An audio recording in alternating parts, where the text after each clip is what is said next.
सावरकर का जो राष्ट्रवाद है, हिंदुत्व है, वो बिनशर्ती राष्ट्रवाद है। वो है उनका एक स्टेटमेंट जो लाहौर में जब 1938 में गए वो एज हिंदू महासभा अध्यक्ष, तो उनसे एक पत्रकार ने पूछा कि आप और जिन्ना देश को धर्म के नाम पे तोड़ने पे क्यों तुले हो? तो सावरकर ने कहा कि आपका प्रश्न ही गलत है। Jinnah is for more and more concession for Muslims, I am for equal treatment for all.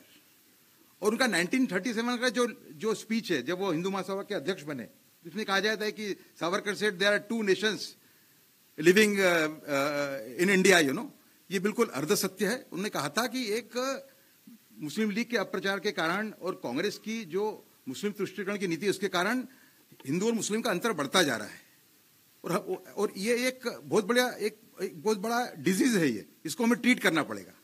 तो जो सेकंड पार्ट है कोई बताता नहीं है, यही बताते हैं कि उन्होंने कहा था कि देश के अंदर there are two nations within one nation.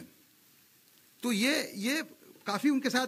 दूसरा उनका बताऊं कि जब वो 1939 के अंदर जब लखनऊ के मुसलमान जो थे, लखनऊ के शिया मुसलमानों ने एक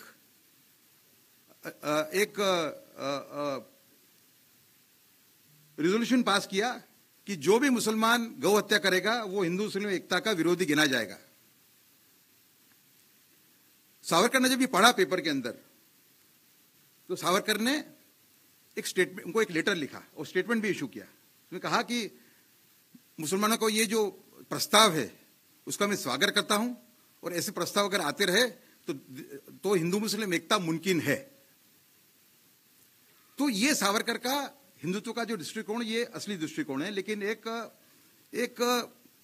जिसको बोलते हैं एक योजनाबद्ध रूप से, मैंने आज इंटरव्यू में कहा है, कल एक इंटरव्यू में, कि demonisation of Savarkar is one of the biggest controversies ever in the world. कोई व्यक्ति जो देशभक्त था उसका इतना डेमोनाइज कोई ने किया नहीं।